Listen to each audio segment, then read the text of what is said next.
கர்த்தருக்குள் பிரியமானவர்களே, அக்டோபர் 8. இன்றைய பணித்துளிகளின் தலைப்பானது ஒருவருக்கொருவர் உதவுதல். வசனம் 1 தெசலோனிக்கேயர் 5வது அதிகாரம் 15வது வசனம். ஒருவனும் மற்றொருவன் செய்யும் தீமைக்கு தீமை செய்யாதபடி பாருங்கள்.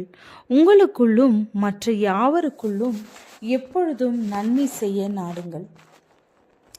கற்பனை திரைப்படம் ஒன்று 2022 ஆண்டின் காமன்வெல்த் விளையாட்டில் பங்கு பெற்ற பெண்கள் ஹாக்கி குழுவினரின் வெற்றியை குறித்து இயக்கப்பட்டுள்ளது.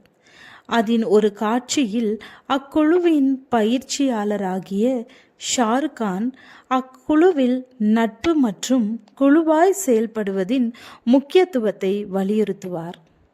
துவக்கத்தில் அக்குழுவை சேர்ந்த ஒவ்வொரு நபரும் தங்கள் பெயரையும் தங்களுடைய மாநிலத்தையும் அறிமுகப்படுத்தி கொள்வார்கள். ஆனால் அவர்கள் வெவ்வேறு மாநிலத்தை சேர்ந்தவர்கள் என்ற எண்ணத்தை மாற்றி அவர்கள் அனைவரும் இந்தியா என்னும் ஒரே குழுவை சேர்ந்தவர்கள் என்பதை அவர்களுக்கு உணர்த்துவார். இந்த மனநிலை உலக அரங்கில் அவர்களை ஒரு வெற்றி குழுவாய் மாற்றும். தேவனும் தம்முடைய ஜனங்கள் குழுவாய் செயல்பட்டு மற்றவர்களுக்கு உதவ வேண்டும் என்று விரும்புகிறார். பவுல் அப்போஸ்தலர் ஒருவரையொருவர் தேற்றி ஒருவருக்கொருவர் பக்தி விருத்தி உண்டாகும்படி செய்யுங்கள் என்று அறிவுறுத்துகிறார். நம் வாழ்க்கைக்கு ஒரு ஆதரவை கொடுக்கும் பொருட்டே தேவன் நம்மை தேவ ஜனத்தின் குழுவில் இணைத்துள்ளார். நாம் ஒருவரையொருவர் ஆதரித்து கிறிஸ்துவின் பாதையில் நம் ஜீவியத்தை நகர்த்த வேண்டும். அது சில வேளைகளில் கடினமான பாதையில் பயணிக்கும். நபர்களின் வேதனையை செவி கொடுத்து கேட்பதாக இருக்கலாம். மற்றவர்களின் தேவையை சந்திப்பதாக இருக்கலாம். மற்றவர்களை உற்சாகப்படுத்துவதாக கூட இருக்கலாம்.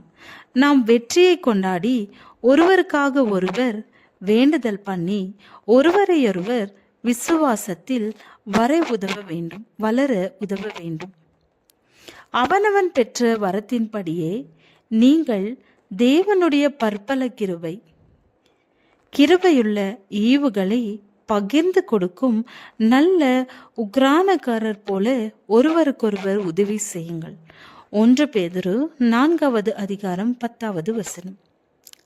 எல்லாவற்றிலும் ஒருவருக்கொருவர் எப்பொழுதும் நன்மை செய்ய நாட வேண்டும். தேவனை தொடர்ந்து விசுவாசிக்க விசுவாசிகளாகிய நாம் எப்படிப்பட்ட நட்புறவை நடைமுறைப்படுத்துகிறோம்? மற்றவர்கள் உங்களை எந்த விதத்தில் உற்சாகப்படுத்துகிறார்கள்? உமது இரட்சணியத்தின் சந்தோஷத்தை திரும்பவும் எனக்கு தந்து உற்சாகமான ஆவி என்னை தாங்கும்படி செய்யும். ஜெபம். பிதாவே, மற்றவர்களுடைய வாழ்க்கையில் நான் எவ்வாறு பங்கடைய வேண்டும் என்பதை எனக்கு காண்பியும். ஆமேன்.